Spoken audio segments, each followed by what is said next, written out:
जय हिंद श्रीमान।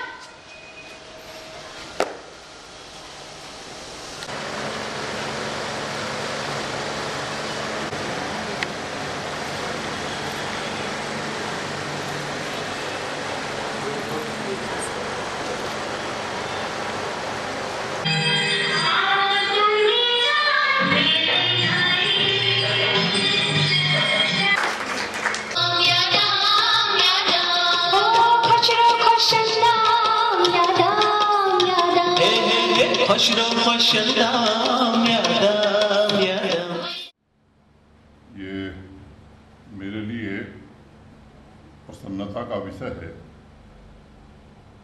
कि इस प्राचीनतम लगभग 112 साल पुराने विद्या के मंदिर में आने का अवसर मुझे प्राप्त हुआ है। पिछले महीने जब वीणा जी से मेरी मुलाकात हुई थी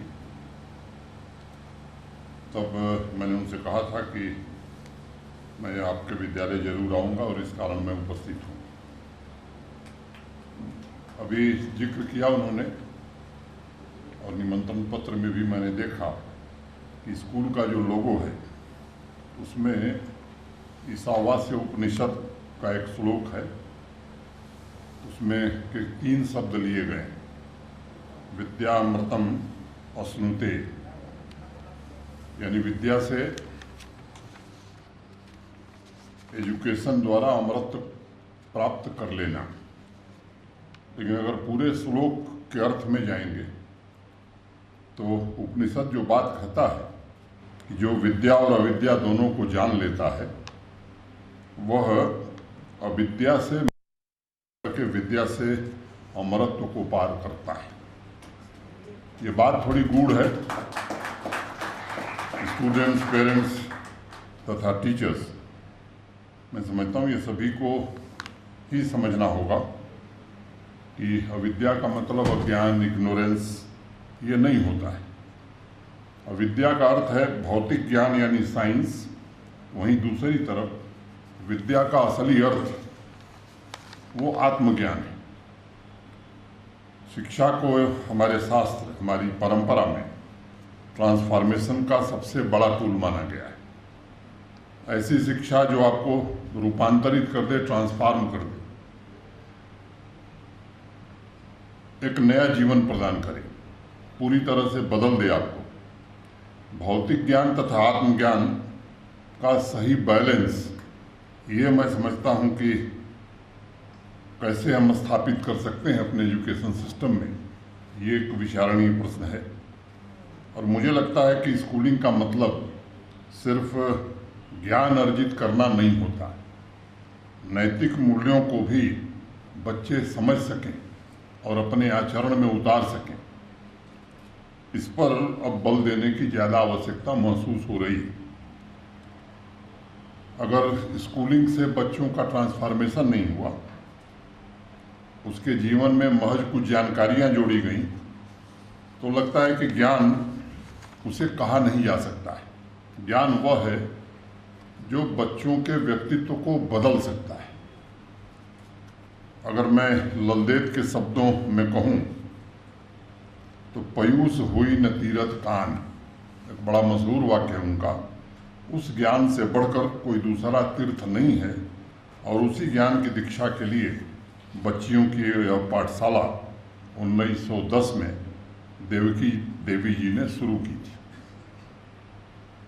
अभी मेरे पहले बताया गया कि उस दौर में महिलाओं या बच्चियों की शिक्षा का स्तर आवाम के लिए एक चिंता का विषय था। कश्मीर के इतिहास को यदि आप देखेंगे तो चाहे वो यशोवती हों, ईशान देवी हों, कोटा देवी, रूपा भवानी, गुल खातून, ललदेत, बेगम सलीहा के नाम से पूरे कश्मीर को देश में या दुनिया में जाना जाता था। उसी कश्मीर में 19वीं शताब्दी में बच्चियों में लिटरेसी रेट, या महिलाओं में मैं कहूँ लिटरेसी रेट जो है वो 5 से 7% था, इससे ज़्यादा नहीं था। 1880 में बच्चों के लिए CMS स्कूल की शुरुआत यहाँ हुई थी और 15 साल बाद 1895 में गर्ल स्कूल की स्थापना हुई। लेकिन बच्चियों की शिक्षा के प्रति उदासीनता उस समय भी बरकरार थी।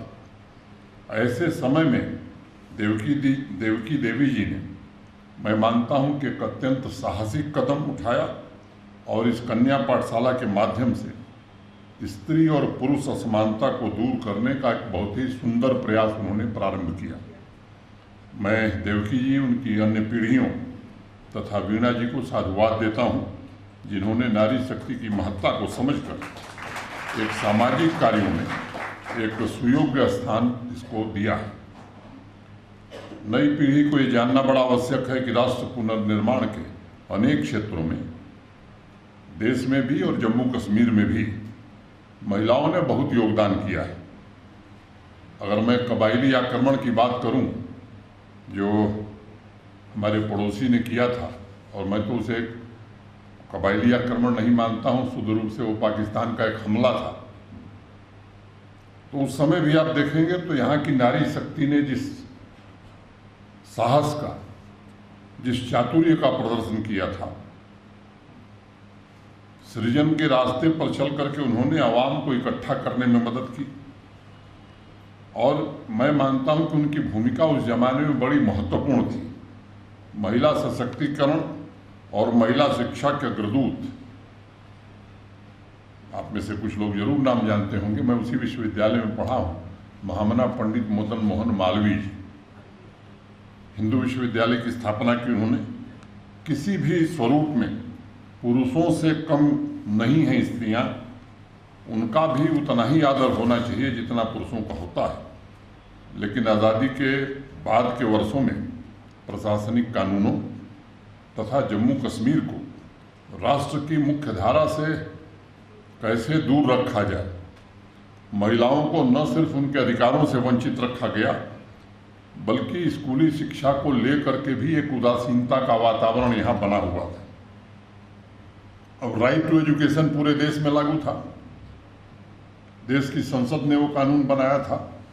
कानूनन देश के हर बच्चे को ये अधिकार प्राप्त था, लेकिन जम्मू कश्मीर के बच्चों को ये अधिकार प्राप्त नहीं था। 2019 में देश की संसद ने एक नया कानून बनाया जो 31 अक्टूबर से लागू हुआ, और राइट टू एजुकेशन अब जम्मू कश्मीर के हर बच्चे का भी अधिकार बन गया है। स्कूल एजुकेशन डिपार्टमेंट से मेरा बड़ा गहरा ताल्लुक है जम्मू कश्मीर के। जब मैं यहाँ आया था तो सामान्यतया थोड़ी रुचि थी, बातचीत करता था, तो ये ध्यान में आया कि सरकारी विद्यालयों में बच्चों का या बच्चियों का इनरोलमेंट जो है स्कूलों की संख्या के लिहाज से काफ़ी कम है। और मैं आभारी हूँ स्कूल एजुकेशन डिपार्टमेंट का। पिछले 2 वर्षों में एक अभियान चला करके बच्चे हों या बच्चियाँ हों, इनको स्कूल पहुँचाने और बेहतर शिक्षा उपलब्ध कराने में जम्मू कश्मीर का स्कूल एजुकेशन डिपार्टमेंट काफ़ी हद तक सफल रहा है, काफ़ी रुचि ली है। प्राथमिक उद्देश्य ये है कि वंचित वर्गों से, खास तौर से जैसा जिक्र किया मीना जी, गरीब लोग, वंचित लोग, इन वर्गों से आने वाली बच्चियाँ, उनको शिक्षा जरूर मिले, इसका प्रबंध ये सरकार का भी प्राथमिक दायित्व है। और मुझे लगता है कि जो लोग भी शिक्षण संस्थान चला रहे हैं, उनकी भी प्राथमिकता में ये विषय होना चाहिए। अब पिछले दिनों कुछ कार्यक्रम चले हैं, आओ स्कूल चलें, ये कैंपेन की तरह जम्मू कश्मीर में चलाया गया। और आपको जानकर आश्चर्य होगा कि पिछले 1 वर्ष में 1,65,000 बच्चे और बच्चियां स्कूल पहुंचने में कामयाब हुए हैं। इस कैंपेन का असर ये हुआ है। उनका बेहतर भविष्य बने, इसकी भी कोशिश की जा रही है। एक तलाश करके ऐप स्कूल एजुकेशन ने जारी किया है, आप में से अनेक लोगों ने देखा होगा। जो बच्चे स्कूल किसी कारण से छोड़ करके चले गए, ऐसे बच्चों को फिर से स्कूल वापस ले आना और अच्छा प्रयास किया है। 86,000 से ज़्यादा बच्चे बच्चियां इस ऐप के माध्यम से खोजे गए, उन्हें पुनः वापस स्कूल में लाया गया। अब 2 वर्षों में परिवर्तन क्या हुआ है, अगर आप देखें 2019 के पहले के 3 साल, तो सरकारी स्कूलों में इनरोलमेंट में लगातार गिरावट आ रही थी। और ये अभियान ऐसा चला है कि 2 साल में 14.5% बच्चे सरकारी स्कूलों में बढ़े हैं। ये संतोष की बात नहीं है, एक प्रयास है। मैं उम्मीद करता हूं कि आने वाले दिनों में ये प्रयास और भी व्यापक असर दिखाएगा। आप सबको मालूम है कि इस देश में लंबे समय के इंतजार के बाद वर्तमान प्रधानमंत्री जी के कारण एक नई राष्ट्रीय शिक्षा नीति आई है और स्पष्ट तौर पर उस राष्ट्रीय शिक्षा नीति में early childhood care and education ये बच्चों को बेहतर स्कूली शिक्षा के लिए तैयार करता है। मैं डिटेल में नहीं जाना चाहता हूँ।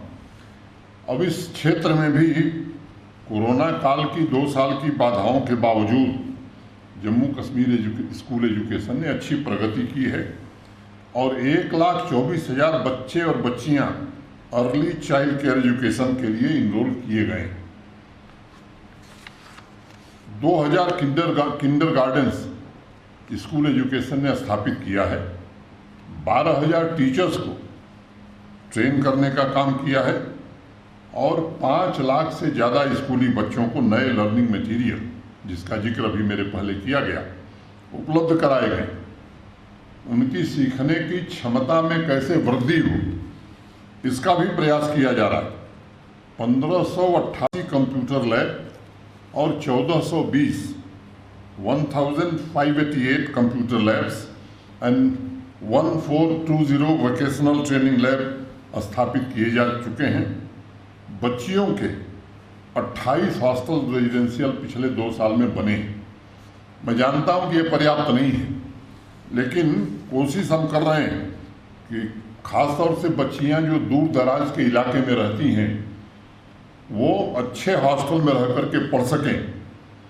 1100 रेजिडेंशियल क्वार्टर टीचर्स के लिए निर्मित किया गया है 2 सालों में और इस साल हमने तय किया है कि 14,000 बच्चियों को नीट की कोचिंग जम्मू कश्मीर प्रशासन मुफ्त में प्रदान कराएगा।